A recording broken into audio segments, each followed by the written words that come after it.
오늘의 하세나 본문은 느헤미야 7장 5절에서 73절까지의 말씀입니다. 귀족들과 관리들과 일반 백성을 모아서 가족별로 등록시키도록 나의 하나님이 나의 마음을 감동시키셨다. 마침 나는 1차로 돌아온 사람들의 가족별 등록부를 찾았는데 거기에는 다음과 같이 적혀 있다. 바빌론 왕 느부갓네살에게 사로잡혀 바빌로니아로 끌려간 사람들 가운데서 많은 사람들이 바빌로니아 각 지방을 떠나 제 고향 땅 예루살렘과 유다로 돌아왔다. 그들은 스룹바벨과 예수아와 느헤미야와 아사랴와 나함야와 나하마니와 모르드게와 빌산과 미스베렉과 비그에와 느흠과 바하나가 돌아올 때에 함께 돌아왔다. 이스라엘 백성의 명단과 수는 다음과 같다. 가문의 우두머리 가운데는 건축 기금을 내놓은 사람들이 있었다. 총독도 금천 다릿과 쟁반 50개와 제사장 예복 530벌을 창고에 들여놓았다. 각 가문의 우두머리들이 공사를 위하여 창고에 바친 것은 금이 2만 다리기요 은이 2200만회였다. 나머지 백성이 바친 것은 금이 2만 다리기요 은이 2000만회요 제사장의 예복이 67벌이다. 제사장들과 레위 사람들과 성전 문지기들과 노래하는 사람들과 백성 가운데 일부와 성전 막일꾼들과 나머지 이스라엘 사람들은 저마다 고향의 자리를 잡았다. 이스라엘 자손이 그렇게 여러 마을에 흩어져서 살고 있었다. 7째 달이 되었을 때에 오늘 본문은 에스라 2장 1절부터 70절과 거의 같습니다. 인구조사 명단과 그 의미에 관한 구체적인 내용은 지난 8월 24일 화요일 그 하세나 영상에서 아주 잘 설명해주고 계시니 그 영상을 참고하시면 되겠습니다. 느헤미야는 성벽 공사를 완성한 후 성문을 지키고 예루살렘 경비를 맡은 자들을 세웠습니다. 또한 성문을 개방하는 시간을 정해주고 성 안에 사는 사람들은 지정된 장소와 자신의 집 가까이와 맞은편을 지키도록 했습니다. 하지만 넓은 성읍에 비해서 거주하는 사람과 거할 집이 부족한 것이 걱정이었습니다. 그때 하나님께서 느헤미야에게 마음을 주셔서 1차로 귀환한 자들의 인구 조사를 하게 하십니다. 전에 다윗도 인구 조사를 한 적이 있습니다. 역대상 21장 1절에서 사탄이 이스라엘을 치려고 일어나서 다윗을 부추겨 이스라엘의 인구를 조사하게 하였다라고 기록하고 있는 것처럼 다윗의 인구조사는 하나님이 원하시는 일이 아니었습니다. 그러나 오늘 본문에서는 하나님께서 느헤미야에게 인구조사를 하도록 감동을 주셨다라고 말하고 있습니다. 느헤미야는 페르시아 제국의 고위 관리 출신입니다. 비록 예루살렘 성벽을 재건하는 동안 수많은 어려움과 위험을 이겨낼 수 있도록 하나님이 은혜를 베푸셨지만 느헤미야는 상황 판단 능력과 자신의 역할에 대한 이해가 뛰어나고 앞으로 무엇을 해야 할지 잘 알고 있는 사람이라고 생각됩니다.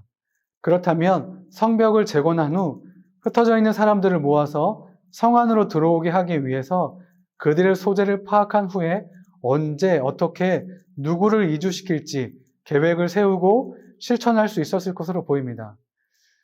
그런데 본문은 정확히 이 계획이 하나님의 감동으로 되었다고 말합니다. 느헤미야가 능력이 부족하고 생각이 없어서가 아닙니다. 그는 능력이 충분하였습니다.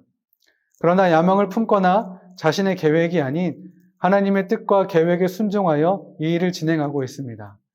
우리도 어떤 상황에서는 상식과 경험과 환경에 의해서 이치와 순서에 맞도록 당연하고 자연스럽게 해야 할 때가 있습니다.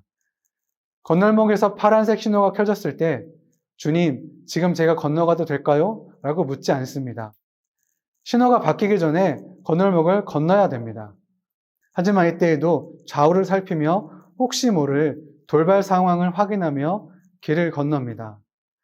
하나님 우리의 지식과 경험과 능력을 인정하고 존중하시지만 그럼에도 불구하고 하나님을 경외하고 의지하며 겸손히 순종하는 사람을 통해서 일하십니다. 오늘 하루 비록 충분히 할 수 있고 당연히 해야 할 일이더라도 주님이 주시는 감동에 따라 겸손히 순종하실 수 있는 저와 여러분 되기를 소망합니다. 느헤미야가 하나님의 감동으로 1차 귀한 자들의 인구 조사를 했더니 그 수가 4만 명이 훌쩍 넘었습니다. 그런데 먼저 도착한 사람들은 성벽이 없다 보니까 악한 무리들로부터 노략질을 당하는 등 여러 가지 피해를 당하면서 예루살렘 성 안에 거주할 수가 없었습니다. 그래서 가장 안전한 지역을 찾아 성 밖 외곽 지역에 거주하게 된 것입니다. 그들이 처음 돌아올 때 가졌던 기대처럼 되지 않았습니다. 예루살렘 성 안에는 도저히 살 수가 없었습니다. 주님의 성전에서 하나님을 사모하며 살기를 기대했지만 현실은 그렇지 못해 결국 흩어져 살 수밖에 없었습니다. 그러나 이제는 그들의 헌신을 통해 성벽이 완성되었습니다. 이제 다시 모일 때입니다. 하나님의 백성으로 모여 하나님 나라의 공동체를 완성해야 하는 것입니다. 성벽이 무너져 예루살렘 성 안에 함께하지 못하는 것처럼 비록 상황은 다르지만 우리는 코로나로 인해서 공동체로 함께하지 못한 지 너무 오래되었습니다. 비록 물리적인 상황이 허락하지 않더라도 영적인 성벽을 완성하고 다시 공동체로 모일 날을 준비하면 좋겠습니다. 1차 귀한 자들이 예루살렘에서 흩어져 여러 지역에 살고 있었지만 느헤미야의 인구조사를 통해 그들의 명단과 거처를 다시 확인하고 다시 공동체를 모이며 하나님이 주신 소명을 감당하기 위한 준비를 하듯 각 출물가와 공동체별로 흩어져 있던 지체들의 안부와 상황을 확인하고 다시 공동체로 세워질 날을 소망하고 기대하면 좋겠습니다. 그래서 우리 교회와 각 공동체에 주신 비전과 부르심을 새롭게 하며 다시 세워가는 귀한 시간 되시길 소망합니다. 기도하겠습니다. 하나님은 겸손한 자들을 사용하십니다. 또한 그들의 헌신과 섬김을 통해 하나님의 일을 이루어 가십니다. 느헤미야가 그의 지식과 능력이 충분함에도 하나님이 주신 감동에 순종했던 것처럼 우리 역시 주님의 말씀에 순종할 수 있길 소원합니다.